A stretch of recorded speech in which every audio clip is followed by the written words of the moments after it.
The Rebbe, right before Yom Kippur, used to go on to the small shul and he would give a bracha to the bacharim. The Rebbe came out to the bracha to the bacharim already wearing his talis and his kittel. And after Tafshin Memches, after the Rebbe passed away, the Rebbe was benching licht, he had already benched licht. Which meant that after Tafshin Memches, there was no mic. Because if the Rebbe came into the bracha of the bacharim before it was his time of Shabbos, of Yom Tif, so there'd be a mic and we could all hear. But once the Rebbe started to bench licht himself, he came out to the bacharim after licht mentioned bringing a talis and his kittel, and he gave a bracha to the bacharim, which I'll talk about to a different group. Then he went into his room for 1 minute and he came right downstairs for Kol Nidre. The Seder about Kol Nidre is that you start off by saying 9 kapitlach, right? You know this, that from Reish Chodesh Elul, you say 3 kapitlach a day until Kuf Yud Daled, which leaves you 36 kapitlach for Yom Kippur. The Baal Shem Tov said to do this. The night of Yom Kippur, before Kol Nidre, you say 9 kapitlach. After Kishma Shalamita at night, you say 9 more kapitlach. After Musaf, you say 9 more kapitlach. And after Neilah, you say 9 more kapitlach. And you finish the whole Tehillim, from Achei Temimim till Neilah. It's good to mention, this is good to know, girls, that we say Al-Chet by Mincha. We say Al-Chet by Mincha. But the minig is, when you come to shul after licht pension, before the chazan starts to say Kol Nidre, you say Al-Chet again. Okay, so for boys it's easier, because boys don't have to bench licht. When you finish benching licht and you go to shul, before you start Kol Nidre, you say Al-Chet. Now, you're a lot of you behind the chazan. Kol Nidre is not like, I don't know what, like I said, it's a dibis. You can catch up to the Kol Nidre. If you come to shul, the first thing you do when you come to shul Late Yom Kippur is you say Al-Chet. Then we say the 9 kapitlach. The 9 kapitlach of Late Yom Kippur are very, very long because it includes everybody's favorite, Professor Kuf Yud Ches, but it's only counted as 1 kapitel. You have 9, right? Kuf Tes Vav till Kuf Chav Daled, or whatever it is till Kuf Yud Chav Gimel, but it includes Kuf Yud Tes. It takes a long time, and then it's Kol Nidre. Now it says in Siddur from Halacha that when you do Kol Nidre, you surround the chazan with the Sifrei Torah. And the reason for this is because this is Ataras Nadarim, right? You're being Matan Neder. So the people holding the Sifrei Torah are symbolically the Dayonim. You're releasing vows, just like we do. The men do Ataras Nadarim Erev Rosh Hashanah. So everybody does. Men and women do Leil Kol Nidre. You say Kol Nidre. All the vows that I made, you are annulling the vows. So there's a tradition that they take out all the Sifrei Torah and they surround the chazan with the Sifrei Torah. And it says it's a good thing to spend a lot of money and to get the first Sefer Torah for Leil Kol Nidre. So the Rebbe, of course, always got the first Sefer Torah, but somebody bought the Rebbe's chus every year. His name was Shmerel Gorari. If you were in Beis Rivka High School, Mrs. Gorari from 12th grade, it's her father-in-law. No, her grandfather-in-law, her father-in-law's father. He was a chassid, Net Yisrael, he was a Gorari. And he used to buy the schus of giving the Rebbe the Sefer Torah Leil Kol Nidre. If I remember correctly, it was always the same thing. $7,000 He said $7,000 was an addition. I think the addition was a lot more than $7,000, but that was how the announcement went every year. So he would go over to the Yom Kiddush, take out the Sefer Torah and hand it to the Rebbe, and the Rebbe stood next to the chazan. Then after that, they took out all the other Sfarim. I think that Ashag, the Rebbe's brother, got a Sefer Torah. All the Anashim Shuvim stood. The Rebbe stood right next to the chazan, holding what we call the small Rebbe Sefer Torah, that white one with that beautiful crown. And all the Sfarim were taken out. So his Seder was, this is a spooky piece about history, his Seder was that Simchas Torah, Shabbos Bereishis, the Rebbe they would sell mitzvahs, they would sell the schusim. So the Gabe would announce that the schus to give the Rebbe the Sefer Torah, the first Sefer Torah, Leil Kol Nidre, was bought by Shmerel Gorari. He bought it every year. Bitnai, as al the 11 Ibra Yar, he should live to do it next year, and he's paying, again, if I remember correctly, it was always the same announcement. $7,000 plus more, and the plus more, like I said, was probably not 10 cents. And the Rebbe would sit, and he would nod. Anyway, one year, they made this announcement that next year, Shmerel Gorari buying the schus, and the Rebbe hesitated with a nod, and he finally nodded. The following year, he got out of his seat, he went to the Yom Kiddush, and he collapsed right in front of the Rebbe. The Rebbe kept his word to the minute. They had to carry him out. It was one of those stories where if you were similar to Shabbos Bereishis before and the Simchas Torah after, you saw that the Rebbe knows everything. He sort of hesitated the year before. A lot of people used to say to the Rebbe, the Leben Ibn Ayar, and usually the Rebbe said, Amen, right? And once in a while he didn't. And if he didn't, you couldn't force him, you know what I'm saying? There was a Yid whose name was Mendel Kunin. Lived 97 years. He was named after the Tzemach Tzedek. He was born in Shloshim with the Tzemach Tzedek. He came to the Rebbe every Yom Tov, Pesach, Shavuos, and Sukkot, and he would go over to the Rebbe, either by Kesha Bracha or Din Verbring, and then ask the Rebbe for Bracha, they'll let him to the next Yom Tov. So Shavuos, Tavshin Chav Beis, Mistam, or maybe Chav Gimel, 62 or 63, he went over to the Rebbe, and he said, Zanzich Sukkot, and the Rebbe didn't respond. So he got nervous. And he repeated again, Zanzich Sukkot, and the Rebbe didn't respond. He repeated it a third time, so the Rebbe took a look at him. Wir werden sich treffen Rosh Hashanah. We'll meet Rosh Hashanah. He passed away on Rosh Hashanah. That's how serious this business, this Rebbe stuff is. Wir werden sich treffen Rosh Hashanah. Passed away Rosh Hashanah. So this is just a piece of what happened. I wasn't there, punkt. I remember I called up, I was in Manhattan. I was a chazan. So Motzei Shabbos, when you called Crown Heights to find out, this was, the Rebbe waited 45 minutes. Anyway, so the Rebbe used to get the first sefer, and he stood next to the chazan by Kol Nidre. My recollection is that on Yom Kippur, the Rebbe used a very old talus. The Rebbe had a different talus. In earlier years, could be Rosh Hashanah. In my years, the Rosh Hashanah, the Rebbe used the regular talus. Yom Kippur, the Rebbe had a very old, it was like a very, very dark yellow. You can see that it was cleaned many times. When you dry clean a talus, it gets color, more colored. I don't understand why, but it's basically because it's wool and it's junk. Every time you clean a talus, the Rebbe's talus that he used in Kippur was a very old talus. It was very yellow. It was different than the regular talus that the Rebbe used. And the Rebbe stood next to the chazan. We did Kol Nidre, and after Kol Nidre, he would give the sefer back, went to his place, and we'd have a ma'ariv. Bechlal Yom Kippur was the most peaceful time of Tishrei, because the Rebbe wasn't doing anything. The Rebbe just sat in his place. The Rebbe didn't even get an aliyah. Yom Kippur Shacharis, the Rebbe didn't get an aliyah. Mafta Yom Kippur Shacharis was Chadakov. Chadakov lost his whole family in the Holocaust, and he was Kaveh Yortzeit Yom Kippur. His date for saying Kaddish for all his deceased relatives, father, mother, brother, sister, I don't know how many people, with Yom Kippur. So Shacharis of Yom Kippur, Rabbi Chadakov got the maftir. So till Napoleon's march, the Rebbe was just standing in his place. So Yom Kippur was very peaceful, very quiet. The Rebbe came in, let's say 10 after 7, Maida was over by 8:30, it doesn't take that long.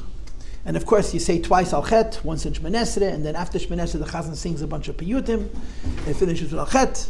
Then if it's not Shabbos, we say Avinu Malkeinu, and Aleinu, and everyone goes home. But the Rebbe didn't leave the shul. I was a child. After Ma'ariv, I went home. When I got a little older, I started to realize this is very weird. Half the shul leaves, the Rebbe stays in shul. Why did the Rebbe stay in shul? Because Late Yom Kippur, the Rebbe said Tehillim of the Minyan. After Ma'ariv, Yom Kippur night, the Rebbe said the whole Tehillim of the Minyan. So there was a Yid who was actually a relative of the Rebbe's, who the Rebbe apparently liked. His name was Shmerling. He was an elderly man with a little beard, a trim beard. And he was a chazan of Tehillim Late Yom Kippurim, and he was also the chazan for Tehillim Hashanah Rabbi. He came from Eretz Yisrael to the Rebbe, as far as I remember, every year, until he passed away, I'm assuming. And he would say the Tehillim. And there's a whole bunch of Yiratzins that you have to read, 2 or 3, Tehillim. It's Late Yom Kippur is one thing, Hashanah Rabbi, he said a whole bunch of Yiratzins. I don't think the Rebbe said them all. So the Rebbe stayed in Shul, if it's probably till 10:30, something like that, 10:30, 10:15. And it was one of the few occasions where you would see people leaving, a lot of people leaving, the Rebbe would stay in Shul. The Rebbe stayed in Shul till after Tehillim, and then the Rebbe went upstairs. Now there is a story, and I'm assuming that it was the first Yom Kippur. I'm assuming that it was Yud Beis, but I don't know it for sure. Uba'akdama, it's a known fact. And you know what the meaning of a known fact is? I heard it from somebody and I choose to believe it. It's very, very hard to know. Tehillim in 770, Shabbos Mevarchim took an hour and a half. If it was quicker than an hour and a half, whoever the chazan was would get screamed at by label groaner in such a way that he would never forget it. He would never ever do it again. An hour and a half to say Tehillim, I don't know about you, is very fast. I mean, my jaws get tired after a while. The rumor is that when the Rebbe went back to his room after Tehillim, he wasn't finished. He spent another half an hour. Shabbos Mevarchim in the morning, the Rebbe did not finish Tehillim. In other words, the Rebbe came out to Shacharis a half an hour later, he was finishing Tehillim. I think it's Shmuel.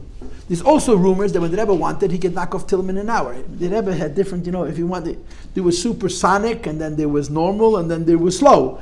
Normally, when the Rebbe said Tehillim, this is the Shmuel, it took him more than an hour and a half. So the first Yom Kippur, after the Rebbe became Rebbe, the Chazan finished. and the Rebbe was holding Kapitel Tzaddik. It was very far from the end.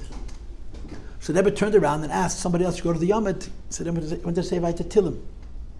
The minyan finished. The Rebbe was the only one left behind, or whatever the particulars were. And the Rebbe asked, I don't know how many times, and nobody went. So the Rebbe went himself to the Yomid. I heard this from two people who were witnesses. And the Rebbe started to say Tehillim out loud. And he started to cry, something terrible. He cried his way 60 kapitlach, from Tzaddik till Kuf Nun. As soon as the Rebbe started saying the Tehillim out loud, he became very Beis Rivka. It took a long time. It was quite an experience. The Rebbe cried as well at the end of the Tehillim, and they made a strong hachlata that the Rebbe will never ever be again a chazav and Tehillim. They pushed it rachmanis of the Rebbe. He became, because when you say it quietly, you say it quietly. You say it out loud, you create a certain emotion. And the Rebbe was incredibly emotional. I don't know how long it took, but it took much longer than it takes to say 60 kapitlach. The Rebbe pushed it cried away till the end of the Tehillim. It's a story that happened. The Rebbe came into shul for Shacharit 10 o'clock. And like I told you, Yom Kippur was very quiet. He went to his place. The Rebbe didn't even get Naliyah. Chadakov got Maftir. The only thing that happened Yom Kippur morning was that the Rebbe did Koyrim. We do Koyrim 4 times. We bow 4 times. Once by Aleinu and 3 times by HaKoyanim. And I just finished telling the other group of girls that when the Rebbe did Koyrim, the older Chassidim used to say, don't look, it's not respectful. And the younger Bachrim wanted to look. So it was a screaming match. The elder was saying, what are you looking at the Rebbe falling to the ground? But the Rebbe did Koyrim ahead of the Chazan, always. The Rebbe did Koyrim ahead of the Chazan, meaning to say, when the Chazan said Aleinu, the Rebbe didn't wait until V'anachnu Koyrim. The Rebbe did Koyrim right away. And then he got up and he watched the Chazan sing, and he would look at the Chazan. When the Chazan would fall to the ground, the Rebbe would turn and look at the Chazan as the Chazan would fall. And the same is true with HaKoyanim. There's 3 times HaKoyanim. The Rebbe would bow ahead of the Chazan. If HaKoyanim is a beautiful melody, it's a beautiful, beautiful tune that the Chazan sings. It takes some time. And the Rebbe would turn and watch the Chazan sing and watch the Chazan do Koyrim. When the Chazan got up, the Rebbe would turn and face the wall again. That was really the only event that happened in Musaf. Musaf of Yom Kippur doesn't have Kaveh and Aleinu, right? You say Chadas Tashatz, Kaddish Teskabel, and right away Tehillim. Because Kaveh and Aleinu you're going to say after Neilah. And the Rebbe would leave. Now, what time did Musaf finish? But then the Chazan, right? It was a quicker Chazan, so it finished 3:15. It was a slower Chazan, it finished 3:45. And when I was a child growing up, it was 7:70 was I hate to say it was a normal shul. So the davening Yom Kippur finished at a normal hour, 3:30, 3:45. But in the later years they would really knock it off. I mean, Musaf could finish 2:30 Yom Kippur, which is very, very fast. But it didn't always finish that early. The Rebbe always wanted a long break.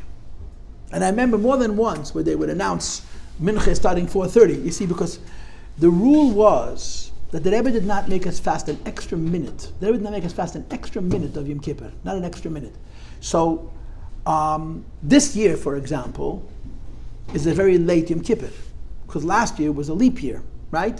In other words, we're already deep into September. By the time Yom Kippur comes, it may already be October. It's a very late Yom Kippur. The later it is, the earlier Yom Kippur finishes, right? So the quotable quote is, when can you blow shofar, end quote, which is not exactly a true question, but it's very close to 7 o'clock. It's not 7:30 or 7:45. It's much earlier.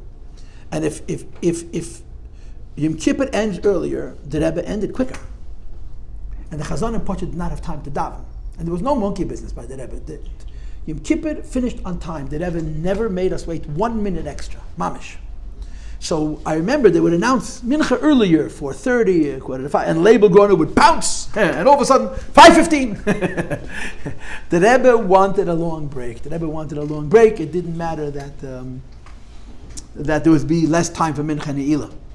Now, there's all kinds of rumors. By the way, just as a childhood memory, when I was a kid, on Rosh Hashanah Yom Kippur, the Rebbe's apartment was open. I'm talking before my bar mitzvah.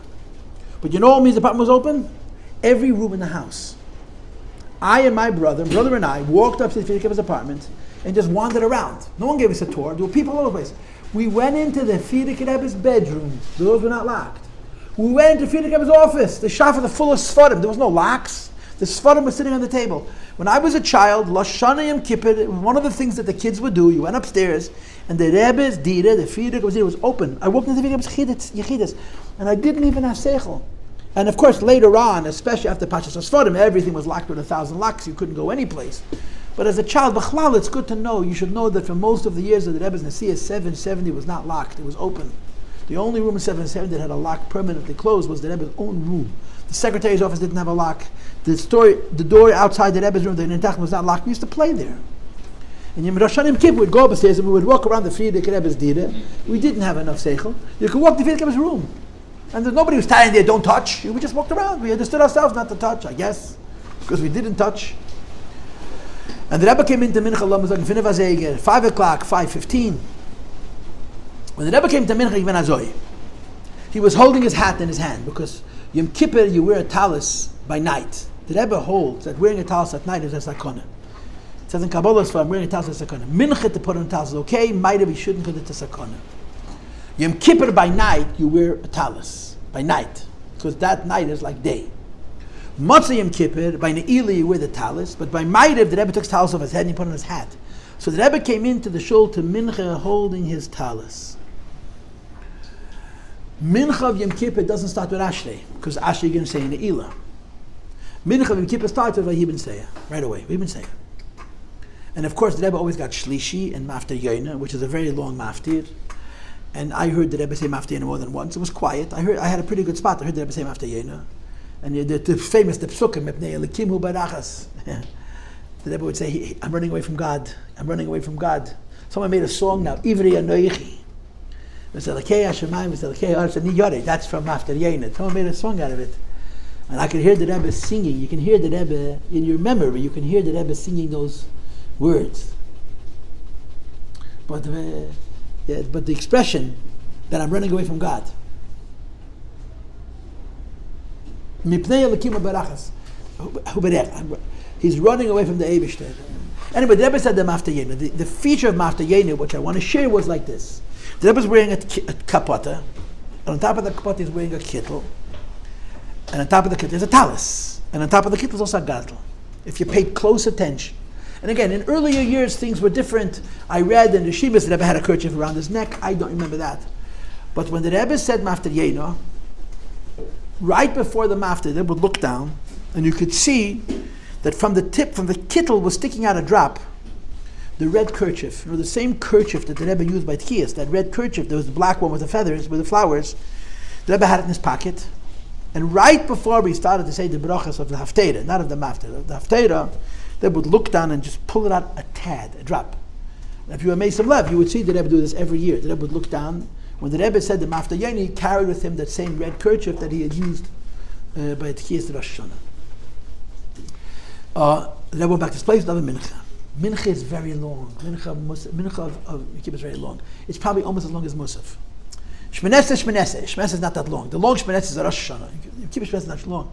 But the Zogarts, pages and pages and pages and pages before Al-Khat, you read, and all of it takes time. And now 770 is getting noisy, because people are coming to the front. They want to get their place for Napoleon's march. So a whole Yom Kippur was very peaceful, and during Mincha and then leading up into Neilah, everybody's trying to get their spot. So 770 gets a little bit noisier. It doesn't get very noisy, but you can hear noise. And people, my place, I'm not letting you in. I'm letting you in. I'm going to fight with you. I'm going to push. I'm going to get in. But this is how it all happened. You want to say something about the pushing? Actually, yeah, I have a question, actually. Go right ahead. So, not to put it down or anything, but the principle is encouraging everyone to stay for district, okay, to stay in 770 and buy a seat and all the stuff. It's not so practical. Because even if I do pay a few $100s for a seat, I'm not going to be able to concentrate.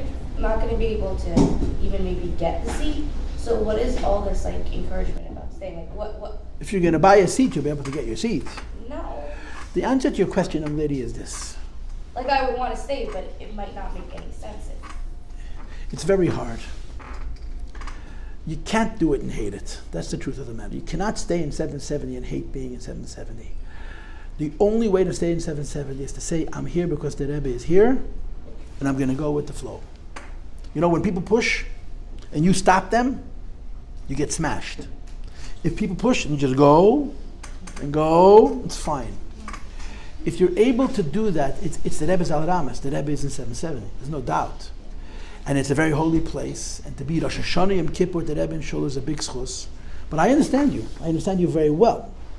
Most people understand you're standing in Shul in front of the Rebbe, behave. Okay, so I push you, you push me. You see, there's pushing and fighting. They're very different. And there's two kinds of pushing. One kind of pushing is I want a better spot. One of pushing is I want to push you. And fights are terrible. I told the girls in the other room, did I tell it to you? The Rebbe once came in Yom Kippur morning 11:45, 45 minutes late.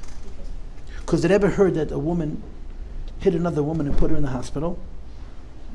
And the Rebbe said he's not coming out to Shacharit, so she walks to the hospital, apologizes, and comes back and she reports back that she apologized. The Rebbe didn't come downstairs, so she came back and she told the Rebbe through the secretaries that she said, I'm sorry. The Rebbe wasn't happy about the fighting. The pushing, it's a part of Chassidus. It is. To be in the Rebbe's Daled Amos is a very special thing. I'm not going to tell you what to do. So is that more important than Kavana? No, it's not more important than No, is that more important than like focusing on davening? That's what I said, Kavana. Yeah. I don't think it is, personally.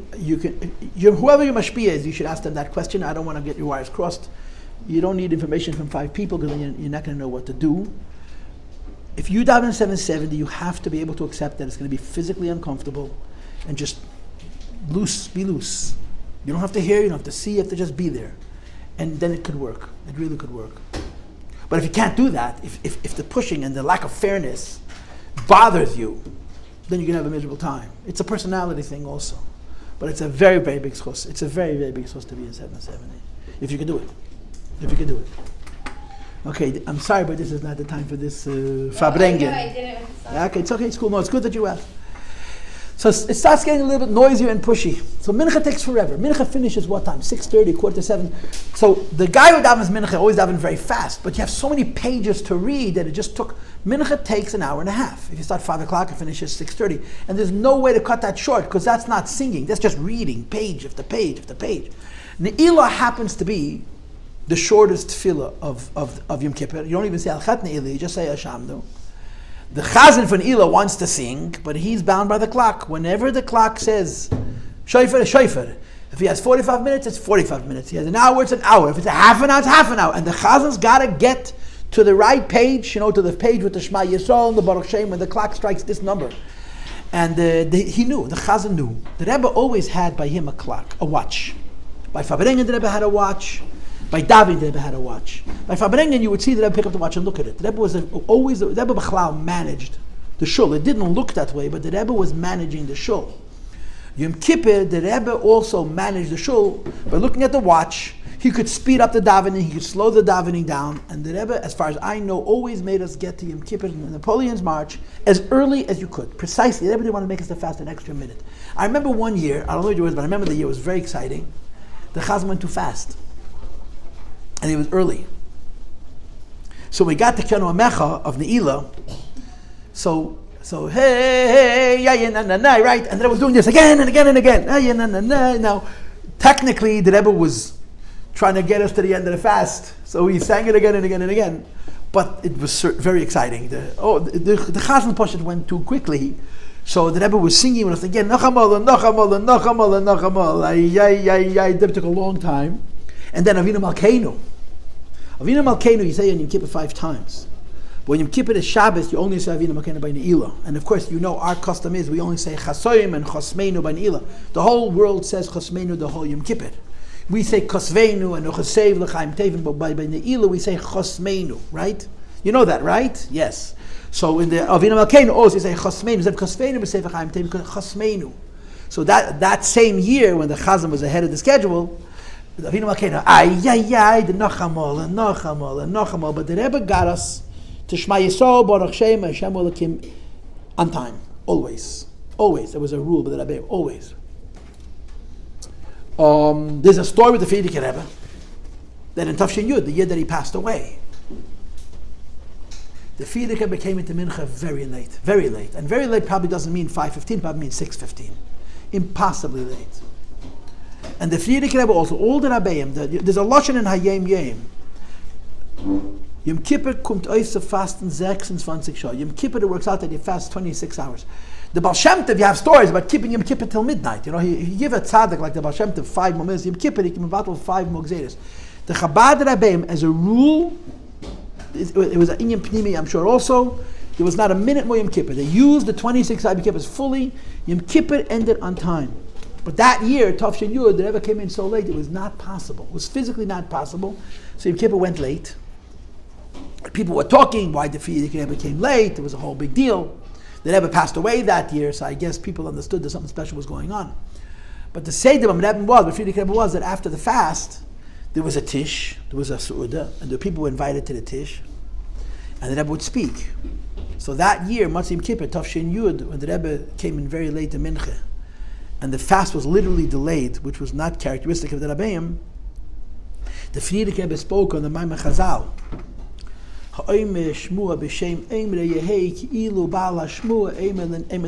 When you hear a Torah from another person, you should imagine that the person is standing in front to see them.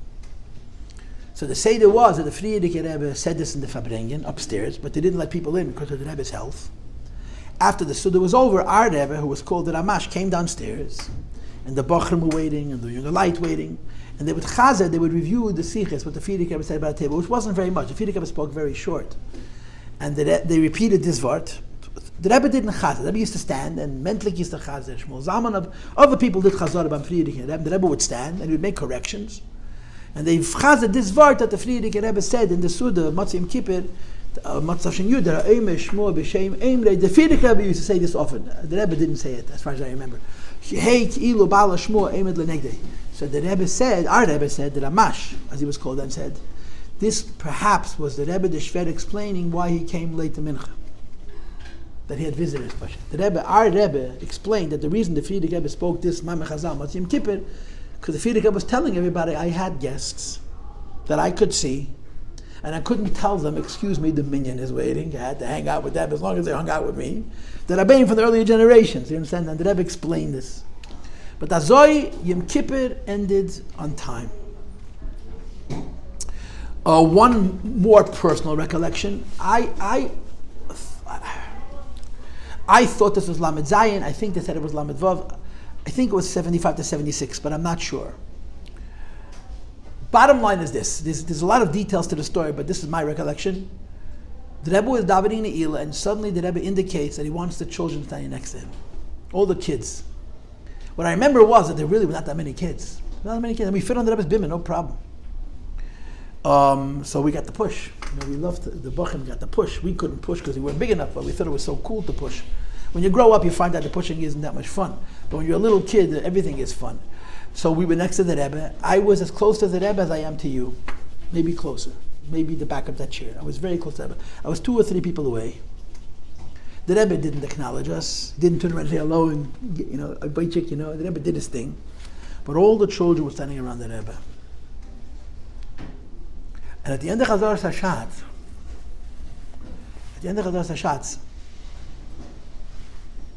the Rebbe sat down. That's how I remember it. I could be wrong, he sat down. And he started to cry like you never heard. I was so close. A long time, he started to cry loud. It was Matzim Kippur, loud for a long time. I was such an immature boy, I couldn't appreciate how earnest it was. To me it was uncomfortable. A man crying, but on that crying, my brother and I, will never forget it as long as there's a breath in our body. That Matzim Kippur cry, again, I think it was Lamed Vov, but I'm not sure. It was Lamed Vov or Lamed Zayin. The Rebbe sitting down and crying. What happened was the Chazan finished Avinu Malkeinu. If I remember correctly, they sat down. I don't know why they would have sat down because they were standing. Maybe I'm imagining it, but that's how I remember it. And I remember they was crying. We finished Avinu Malkeinu, and Talashevsky was the Chazan then. Machon Talashevsky doesn't know what to do, so he waits and he waits and he waits, and then he turns to Label, Groner, and says, "What should I do?" And it was like this. Rabbi Chadakov was standing there. They motioned Rabbi Chadakov. Chadakov was like this. If I remember correctly, we waited for a while. And at some point, the Chazan kept on going, even though the Rebbe was still crying. And as they say, the Rebbe caught up to the minyan. But it's a moment in my childhood. I was a little kid. I'm still a little kid. And I don't mean that in a favorable way. I mean it in an immature way. I was certainly an immature boy. But the memory I have, the Rebbe sitting down. I remember the Rebbe sitting down. Maybe he wasn't, but that's how I remember it. He cried out loud for a Meshach man. Then you say Shema Yisrael once, Baruch Hashem 3 times, Hashem Elokim. Half Kaddish and Napoleon's March. Napoleon's March is before the Tkiyah. The Tkiyah is after. And then we start singing Napoleon's March. Now let me give you a little bit of background. The Rebbe did not like the fact that he was on a platform. Do you know that? The Rebbe hated the platform. I can't say hated. He didn't like the platform. The Rebbe agreed to the platform reluctantly. And the reason is because halachically, if you are on a separate platform that's more than a certain size and more a certain height and a certain width, you're not a part of the kohol. The Rebbe wanted to be in the same level with everybody. So the first time the Rebbe allowed a platform was Tafshin Lamed Daled, which was the Shnas Hakel, 1973 to 74, the year of the Yom Kippur War. And the way I understand the story is they put it up Erev Rosh Hashanah. The day after Simchas Torah had to be down. There were no chochmas. The Rebbe a whole year davened on the floor. Just for Tishrei, they put the platform up. After Memches, after the Rebbe and Chaya Mushka passed away, the platform became permanent. The Rebbe was always on the platform a whole year, so everybody could see the Rebbe. When the Rebbe was on the floor, only select people could see him. But remember, till Lamadal, the Rebbe was on the same level. There was no such thing as there being on the platform. So how could you see the Rebbe during davening? You couldn't, unless you were in the front row. So Napoleon's March, the Rebbe got up on his chair, and he jumped up and down. And it was a tzir. The Rebbe's chair is not made for his trampoline, you know what I'm saying? The Rebbe would jump up and down on his chair, jump up and down on his chair. Rumor has it that one year the chair broke, and as long as the Rebbe was jumping on it, the chair stood, and when the Rebbe got off, the chair fell. But the Rebbe would jump up and down on the chair. Now I want you to understand something. The Rebbe got up on his chair until probably after my bar mitzvah. And I don't have any memory of it. My father always told me the Rebbe's getting up on his chair.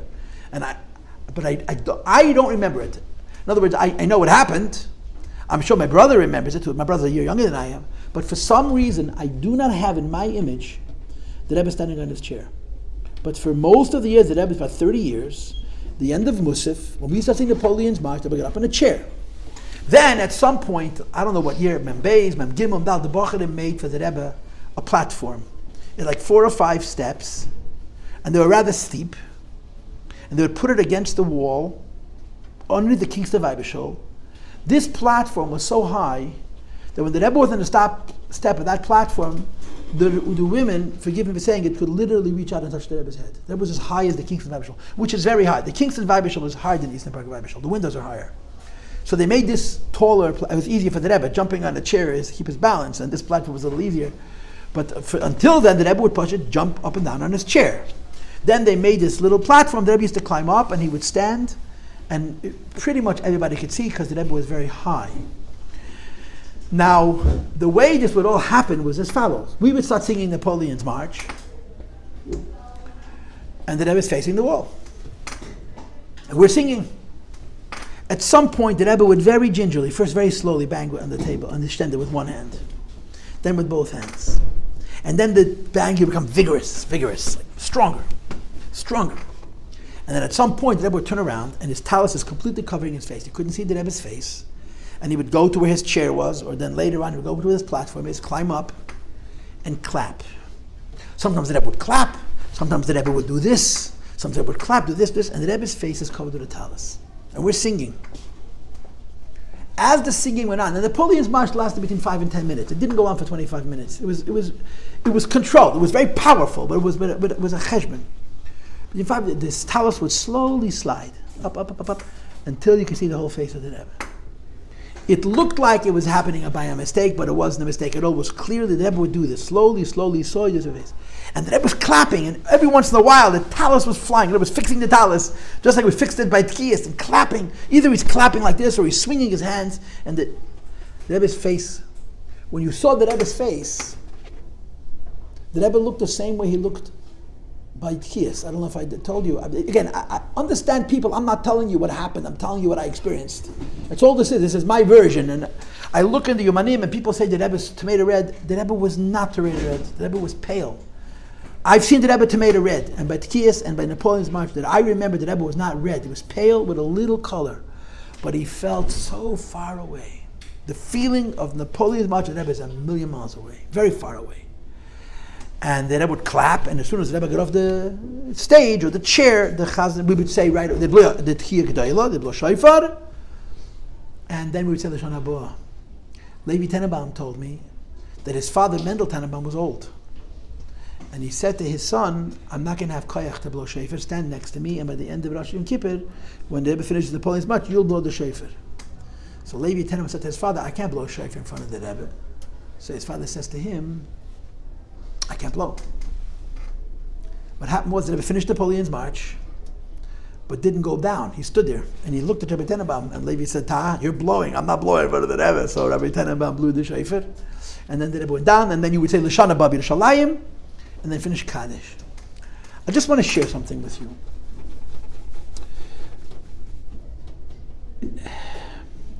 We're little children, what I mean when I say little children, in so many ways we're immature. We're pashat immature. We can't possibly understand, and this is the right word, the earnestness of the Rebbe's position, how serious a job it is, and how serious his demands of us are, how terribly important it is. And being around the Rebbe was an incredible schus, but being around the Rebbe was, I hate to say it, was a pity. It would have been nice if the Rebbe was surrounded by deeper people who were das, who were sensitive to how earnest it was. I can speak for myself. We were children. I was a child when I was 9. I was a child when I was 25. The Ehrenskeit, the earnestness of the Rebbe's role, and the Rebbe did whatever he wanted. You couldn't control the Rebbe. You didn't make the Rebbe do. There was patterns. There was everything happened again and again and again. But every once in a while, the Rebbe broke the pattern, and those occasions were very. The right word is they were scary. They were frightening. When the Rebbe broke the pattern, you guys, oh no, why? What does it mean? You never knew, but you always knew that it meant something. You understand? So one year, the Napoleon's march, it could have been Memches, but I don't remember for sure. But I'll never forget to see it. The Rebbe's up on that stage, the little platform. His towel's covering his face. He's clapping and he's swinging his hand to his whole kayach. The scream is screaming. If you look closely at the Rebbe's body is shaking like one of those, when a washing machine spins and the Rebbe's body was trembling, which meant that under that talus, the Rebbe was sobbing, crying uncontrollably. And I'm watching this. The Rebbe's, his goof is saying, sing. But you could see at the goof treisel, you see that the Rebbe's whole body is shaking, and you understood that the Rebbe was crying. The Rebbe didn't cry because he had a toothache, you understand. He had very important things to be busy with. And when the Rebbe cried, there was deep, serious, pnimius dika and chitzonius dika reasons. So you watched it, you experienced it, and you felt so inadequate. You felt almost wrong to look at it, like you were invading the Rebbe's space. I remember, I'm just saying this, it's not for Yom Kippur, but Rosh Hashanah Memches. Fabrengen Matzah Yom Tov, the Rebbe passed away. There were a lot of things that happened at Tishrei that were really, really spooky. Simchas Teda that year was unbelievable. But if I remember correctly, the Rebbe got up to dance twice. And Bechal Dribin in my Yard, the Rebbe Kamat didn't get up to dance. In the late Mems, the Rebbe started dancing. When I was a child growing up, my father told me as a kid, all the big Fabrengen, the Rebbe would get up in the middle of Fabrengen and dance and clap. As a child, it never happened, maybe once. And then the late Mems, the Rebbe started getting up to dance in the middle of a Fabrengen. But Memches, the Rebbe finished the Sicha, like Kano, and jumped out of his seat. The seat went flying. And the Rebbe was doing like this with his hands, like this. The Rebbe's face was red like a beet. It was red like a tomato. And you could see, his body was shaking. He was sobbing. And there was no talus. By Napoleon's march, the Rebbe had a talus. You didn't see his face. But that month, the Rosh Hashanah, you could see the Rebbe's face was red. And his body was trembling, and his body was saying, Freilach, Lebedik. That was moments like these. It makes you appreciate we're around a man who's b'chlal not in our sphere. This person, he has a vision and he understands and he knows the whole world, the Eibish's plans, and he has a certain responsibility and he has something that he has to do, and he's surrounded, with all due respect, by school children. Even the Greis Chassidim, it wasn't the Alter Rebbe's Chassidim, and you think the Alter Rebbe's Chassidim understood the Alter Rebbe. But you would have these moments when you would watch these things happen, and there was nothing to say. What are you going to do? You're going to describe it? What are you going to repeat? Prabha Chazara of the Rebbe shaking like this here. But these are experiences that we had. Anyway, the Rebbe would go down and quickly finish Neilah. He said, Kavi Aleinu, the Rebbe very quickly took his towels off his head. He opened up the stender doors, took out his hat, and he put it on. There was the only time in the whole year that you ever saw the Rebbe's head. For some reason, I never paid attention to this, but people waited to see the Rebbe's head. There's reasons in Pnimius Hanyanim. The Rebbe never took his talis off, never. The other Rabbeim used to take off their talis on a regular basis by kaveh, as they stated the Rishimis, but the Rebbe didn't. Mincha and Neilah, he took his talis and he put on his hat and he davened Ma'ariv. Between Napoleon's march and the end of Ma'ariv is not more than 15 minutes. It's very quick. And then the Rebbe turns around. And he's a transformed person. He's a transformed person. The Rebbe looks gorgeous, beautiful, beautiful. The Rebbe was 80. There wasn't a wrinkle on his face. He was radiant, gorgeous, beautiful, beautiful.